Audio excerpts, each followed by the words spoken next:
Durante a viagem a Sicar, procurou Tomé os apóstolos, que lhe contaram a aparição do Salvador ressuscitado. Ele, porém, não quis acreditar, antes de lhe ter tocado nas chagas.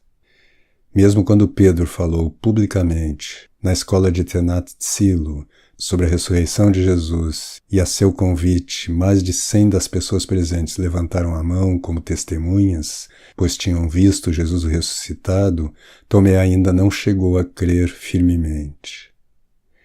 Os apóstolos e discípulos tornaram a celebrar o sábado na sala do cenáculo, em Jerusalém. Terminado o sábado, fizeram um grande ágape e reuniram-se depois para a oração. Tomé estava também presente nessa ocasião. Depois que a Santíssima Virgem e Madalena entraram, fecharam-se as portas. Os apóstolos oraram primeiro, ajoelhados diante do Santíssimo, e cantaram salmos em coros alternados. Depois começaram a conversar. Mas pouco depois se lhes tornaram os rostos maravilhosamente felizes e comovidos pela aproximação do Senhor. Vi Jesus no pátio, resplandecente e vestido de branquíssima veste e cinta. Dirigiu-se à porta do vestíbulo, a qual se abriu diante dele e fechou-se-lhe após. Os discípulos que estavam no vestíbulo viram a porta abrir-se e retiraram-se para o lado, para dar caminho. O Senhor atravessou depressa o vestíbulo e, entrando na sala, passou entre Pedro e João, que, como todos os apóstolos, também se afastaram para o lado, enquanto o Senhor ficava no lugar de Pedro. Nesse instante parecia a sala vasta e clara, pois viu o Senhor rodeado de luz. Os apóstolos retiraram-se apenas desse círculo de luz. Parecia-me que, do contrário, não teriam visto. Jesus disse primeiro: "A paz seja convosco." Depois conversou algum tempo com Pedro e João e colocou-se sob o candeeiro, acercando-se um pouco mais da roda. Vi que Tomé, ao ver Jesus, ficou muito comovido, recuando timidamente um pouco.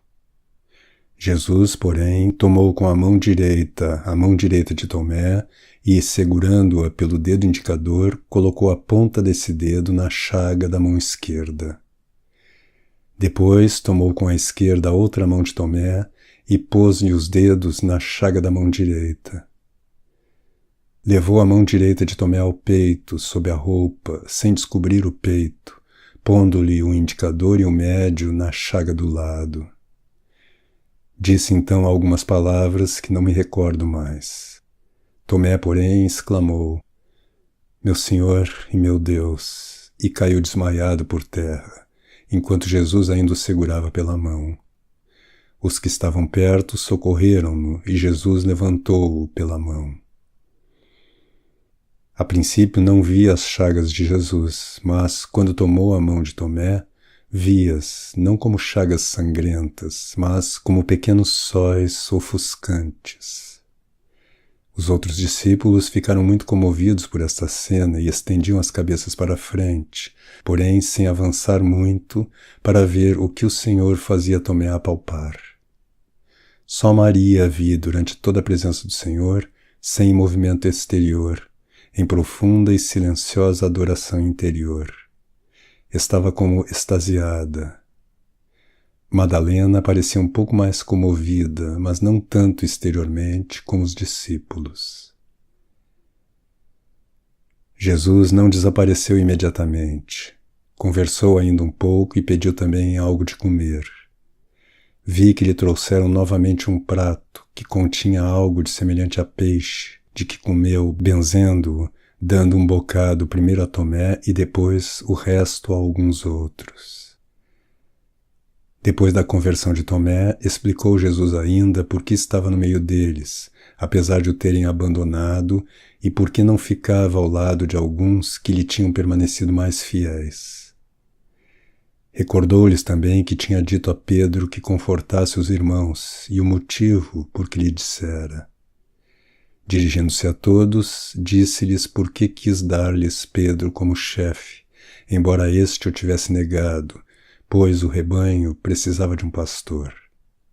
Falou também do zelo de Pedro. Vi que João entrou no santuário e, ao voltar, trouxe sobre o braço um manto largo, bordado a várias cores, e na mão um bordão alto, fino e oco, que em cima era curvo como um cajado de pastor. Pedro ajoelhou-se diante de Jesus, que lhe deu um bocado a comer, como um pequeno bolo luminoso, com o qual Pedro recebeu um poder particular. Jesus aproximou também a boca da boca e depois dos ouvidos de Pedro, e infundiu-lhes uma força ou um poder. Vi, porém, que não era ainda o Espírito Santo, mas algo que o Espírito Santo, no dia de Pentecostes, devia vivificar plenamente. Impôs-lhe também as mãos e deu-lhe poder e jurisdição sobre os outros. Depois o vestiu com o manto que João, ao lado de Pedro, tinha sobre o braço, e pôs-lhe o báculo na mão. Disse-lhe também que esse manto era como para guardar e recolher nele toda a força e todo o poder que lhe tinha dado, indicando-lhe também que devia usar esse manto sempre que quisesse fazer uso do seu poder. Jesus falou também de um grande batismo depois da vinda do Espírito Santo. Disse que Pedro desse o poder que recebera também aos outros, após 8 dias. Ordenou ainda que alguns depusessem a veste branca e vestissem a outra, com um peitoral. Outros, no entanto, deviam vestir as vestes brancas. Era a instituição de graus elevados da hierarquia e das ordens em que deviam entrar. Depois se agruparam os discípulos por ordem de Jesus em 7 grupos separados, dos quais cada um recebeu como chefe um apóstolo. Tiago, menor, e Tomé ficaram ao lado de Pedro. Foi por ordem de Jesus que se agruparam. Pareciam representar 7 comunidades ou 7 igrejas. O que representavam os 3 apóstolos restantes, não sei bem. Pedro, com o novo poder e dignidade, fez uma alocução a todos. Parecia um novo homem, cheio de energia. Escutaram-lhe as palavras, chorando e com grande emoção.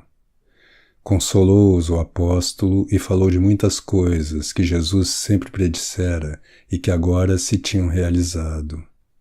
Lembrou-lhes também que Jesus sofrera por 18 horas o escárnio e a ignomínia do mundo inteiro. Durante o discurso de Pedro, desapareceu Jesus. Nenhum susto nem admiração interrompeu a atenção prestada ao discurso de Pedro, que parecia dotado de nova força. Depois cantaram um salmo em ação de graças.